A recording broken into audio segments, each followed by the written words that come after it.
परिवार से बिलोंग करता हूँ। मेरे पिताजी एक किसान हैं और जहाँ तक मुझे पता है कि मेरे परिवार में शायद कुछ ही लोग हैं जो सरकारी सेवा में हैं। तो मुझे इंटर तक तो यही नहीं पता था कि मुझे आगे करना क्या है, जो कि हकीकत है। तो इंटर के बाद मैंने जब ग्रेजुएशन किया तब मेरे दिमाग में ये आया कि मुझे एक सरकारी सेवा में जाना है, पर किस सेवा में जाना है, कैसे तैयारी करना है, कैसे क्या मटेरियल पढ़ना है, मुझे कुछ भी नहीं पता था। और ना तो मेरे पास कुछ ऐसा गाइडेंस था कि जहाँ से मुझे कोई बता सके। तो उसके लिए तो मेरे कुछ मित्र थे। उस टाइम पे एसएससी सीजीएल का क्रेज हुआ करता था, 2013-14 की बात है। तो मेरे कुछ मित्र थे, तो उन्होंने मुझे बताया कि एक एसएससी सर्विस चल रही है, एसएससी का एग्ज़ाम होता है, उसमें सरकारी सेवा में अच्छे अच्छे पद होते हैं, इनकम टैक्स ऑफिसर जैसे। तो मेरी तैयारी वहाँ से स्टार्ट हुई। तो मैंने जब वहाँ से तैयारी स्टार्ट करी, फिर उसके बाद में उसी बीच में सन 2016 में यूपीएसआई का फॉर्म आया। तो उस बीच में फिर लेकिन मुझे ये पता था तैयारी के टाइम पे कि मुझे किसी ऐसे पद पर जाना है जहाँ पे मेरा आत्मसम्मान रहे, प्रतिष्ठा रहे और मैं लोगों के लिए कुछ कर सकूँ। तो उसी बीच में जब 2016 में यूपीएसआई का फॉर्म आया तो मैंने भरा। फिर पहले तो इस जॉब प्रोफाइल के बारे में पता किया कि क्या क्या होता है। पहले तो एक दरोगा एक बहुत बड़ा पद माना जाता था। फिर मैंने इसके बारे में पता किया इसके क्या है, काम क्या होते हैं, कैसे कब वर्क करता है दरोगा एक। तो जब मैंने उसके बारे में पता किया तो मुझे पता चला कि जो मैं सोचता हूँ कि मुझे जैसी जॉब करना है कि आत्मसम्मान भी हो, प्रतिष्ठा भी हो, मैं लोगों के बाद कुछ कर भी सकूँ, तो सारी चीज़ें मैं इस पद पर रहकर कर सकता था। तो वहाँ से मैंने अपनी पढ़ाई थोड़ा डाइवर्ट करी। तो में कुछ ही सब्जेक्ट्स आते थे तो उनका बस स्तर कम ज़्यादा होता था।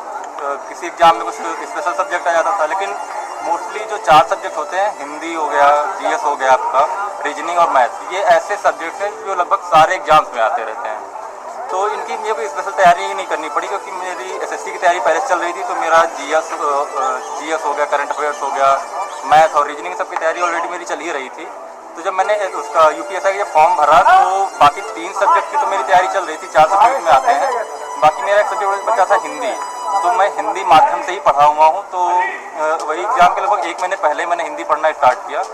और हिंदी में मुझे ज़्यादा कोई मेहनत नहीं करनी पड़ी खास, क्योंकि हिंदी माध्यम से मैं पढ़ा हुआ हूँ इंटर तक।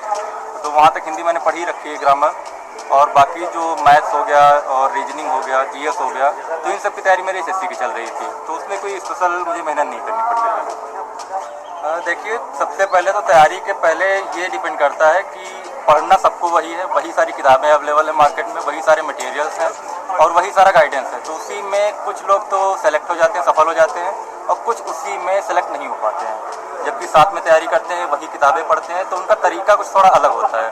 तरीका ये होता है कि किताबों में आपको सब कुछ मिल जाएगा, लेकिन किस एग्ज़ाम की आप तैयारी कर रहे हैं, उस एग्ज़ाम का पैटर्न क्या है, उस एग्ज़ाम में कहाँ से सवाल आ रहे हैं, उनका क्या ट्रेंड रहा है, किस स्तर तक के सवाल आ रहे हैं, तो वो ज़्यादा ज़रूरी है।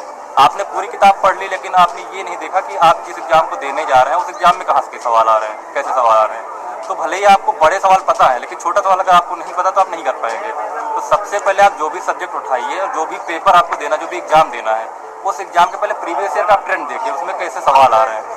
जैसे कि आपने हिंदी उठाया या मान लीजिए आपने जीएस उठाया, तो जीएस में कई सारे सब्जेक्ट का समूह है। हिस्ट्री हो गया, ज्योग्राफी हो गया, पॉलिटी हो गया, करंट अफेयर्स हो गया। तो सबसे पहले आप उसमें देखिए कि किस टॉपिक से सवाल आ रहे हैं, उनका पहले आप एनालिसिस करिए और उसके बाद में उसके हिसाब से अपनी पढ़ाई स्टार्ट करिए। तो ऐसे अगर पढ़ाई करेंगे तो आप कम समय में अच्छा स्कोर कर सकते हैं। युवाओं के लिए मेरा सबसे बड़ा संदेश ये है ऐसे युवाओं को कि आप किसी भी जॉब की तैयारी करें, चाहे यूपीएसआई है या फिर कोई भी पद है, तो सबके लिए एक कंपटीशन का एग्जाम देना पड़ता है। कंपटीशन आजकल इतना ज़्यादा बढ़ चुका है कि एक लंबी प्रक्रिया हो सकती है, साल भर भी लग सकता है, 1.5 साल भी लग सकता है तैयारी में। तो इतने लंबे समय तक अपने आप को मोटिवेट रखना सबसे बड़ी बात होती है। पढ़ाई तो आप कर लेंगे, लेकिन अगर आप मोटिवेट नहीं है तो आप मन से पढ़ाई नहीं कर सकते हैं। तो सबसे पहले तो आपको मेरे हिसाब से जो लगता है मुझे कि किसी भी कंपटीशन के या फिर किसी भी अच्छे काम को करने के लिए जो 3 पिलर होते हैं। सबसे पहला होता है आपका डेडिकेशन, कि आप कितना डेडिकेटेड है उस पद के लिए, और उस पद या उस काम को करने के लिए आप कितना हार्ड वर्क कर सकते हैं। 2 चीज़ें तो ये होगी। सबसे तीसरा जो मेन चीज़ होती है वो होती है करेज, होता है करेज, साहस। यानी कि अगर आपने कोई एग्जाम दिया, आप अगर उसमें फेल हो जाते हैं तो आपके अंदर इतना साहस होना चाहिए कि आप फिर से नए स्तर से अपनी तैयारी को अंजाम दे सकें। सबसे बड़ी बात तो ये होती है। फिर उसकी अगली बात होती है आपको सेल्फ मोटिवेटेड रहना पड़ेगा, क्योंकि हर चौथे दिन पढ़ाई का कोई भी एग्जाम होता है तो उसमें हर चौथे दिन ये लगता है कि यार बहुत पढ़ लिया, बोर होने लगते हैं। तो सबसे पहले आपको सेल्फ मोटिवेटेड होना चाहिए। ये आप तभी रह सकते हैं कि जिस पद की आप तैयारी कर रहे हैं आपको पहले उस पद की अच्छाइयाँ पता होनी चाहिए। आपको पता होना चाहिए कि उस पद की समाज में क्या स्थान है उसका, और आप उस पद पर रह के आप अपने आप को कैसा देख सकते हैं। तो वहाँ से जब भी आपको बोरियत लगेगी या फिर जब भी आपका पढ़ाई मन नहीं लगेगा, तो वो आप सोच के सेल्फ मोटिवेटेड रह सकते हैं कि थोड़ा सा हार्ड वर्क करना है, उसके बाद मुझे इस पद पे पहुँच जाना है। उसके बाद सब अच्छा। आप इस सेवा में आइए। हालांकि बाहर से ये सेवा जितनी टफ लगती है उतनी टफ है नहीं, क्योंकि दुनिया का कोई भी काम है वो अपने आप में थोड़ा टफ ही होता है। ये थोड़ा सा ज़्यादा टफ है, लेकिन यहाँ पे जितना टफ है उतना ही मज़ा भी आता है। रोज़ कुछ ना कुछ चैलेंजिंग होता रहता है। आप जब सुबह जगेंगे तो आपको कुछ नहीं पता होगा कि आपकी पूरी दिनचर्या क्या होगी, आपका दिन में क्या आपको काम करना है। तो रोज़ कुछ ना कुछ चैलेंजिंग रहता है, तो ज़्यादा मज़ा आता है। तो आइए, आपका स्वागत है इस सेवा में।